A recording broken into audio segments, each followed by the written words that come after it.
èyí làwọn ìròyìn tó jẹyọ nínú ìwé ìròyìn The Matrix tó jáde lónìí ọjọ́ 25 oṣù kọkànlá ọdún 2024. Ẹniọlá Sàlíù lórúkọ mi.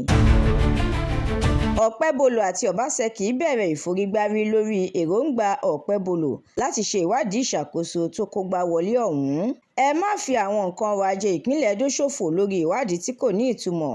Ìsọ̀mọ̀gbé Ọbaṣẹ́kì ló sọ bẹ́ẹ̀. Ó jẹ́ nǹkan tó rúni lójú gidigidi láti rí i wípé gómìnà tí ìlú ṣẹ̀ṣẹ̀ dìbò yàn kò ká ojú òṣùwọ̀n, bẹ́ẹ̀ ni kò múra sílẹ̀ fún ìṣàkóso rẹ̀. Ọpẹ́bọlò yóò yan ìgbìmọ̀ alámòjútó dúkìá ìjọba.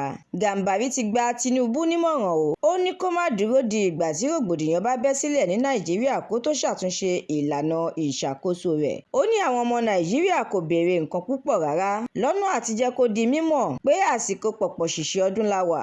Ilé ìfowópamọ́ Zenith ti ṣe agbègbè òpópónà Àjọṣẹ́ Adé-Ògún lọ́ṣọ̀ọ́ nípa títan iná aláràǹbarà síbẹ̀.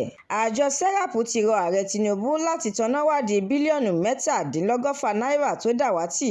Ngige rọ ilé-ẹjọ́ gíga lórílẹ̀‐èdè yìí láti ṣàtúngbéyẹ̀wò ìdájọ́ rẹ̀ lórí òmìnira ìjọba ìbílẹ̀. Ilé-iṣẹ́ ìfọpo Dangote ti dín owó bẹntiróòlù kù fún àwọn alágbàtà pẹ̀lú 20 náírà. Ìròyìn amúlùúdùn. Nicki Minaj ti ṣàlàyé ìdí tó fi fẹ́ kọrin pọ̀ pẹ̀lú gbajúgbajà olórin tàkasúfèé ọmọ Nàìjíríà ní ìyẹn Davido.